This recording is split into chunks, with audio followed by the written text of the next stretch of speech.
દાહોદ જિલ્લાના સિંગવડ તાલુકાની તોરણી પ્રાથમિક શાળામાં તાજેતરમાં બનેલી ધોરણ 1ની 6 વર્ષીય બાળકીની ક્રૂર હત્યા કરી શાળાના સ્કૂલના પાછળના ભાગે તેમજ શાળાના કમ્પાઉન્ડમાં જ મૃત હાલતમાં મળી આવી હતી।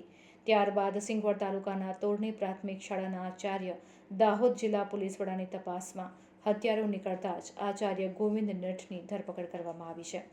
તેના વિરુદ્ધ સમગ્ર દાહોદ જિલ્લા સહિત ગુજરાતભરની અંદર આ ઘટનાને લઈને ભારે રોષ જોવા મળી રહ્યો છે। તેમજ દીકરીના પરિવારને ન્યાય મળે તેમજ આવું કૃત્ય આચરનારને કડકમાં કડક સજા થાય તેવા અનેક સંખ્યાબંધ સંગઠનો દ્વારા જાહેરમાં રોડ ઉપર ઉતરી આવીને કેન્ડલ માર્ચ સહિત વિવિધ કાર્યક્રમો પણ આપવામાં આવી રહ્યા છે।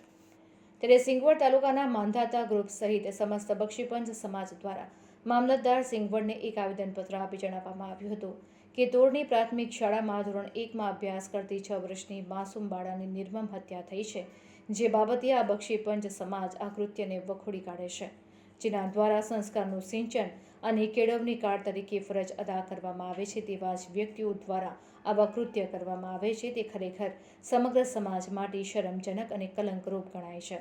જે દીકરીનું મૃત્યુ થયું છે તેના પરિવારને સરકાર દ્વારા પૂરતો ન્યાય મળે અને આ ગુનેગાર દ્વારા કૃત્ય આચરવામાં જે આવ્યું છે તેને કડકમાં કડક સજા થાય તેવી અમારા બક્ષીપંચ સમાજની લાગણી અને માંગણી છે।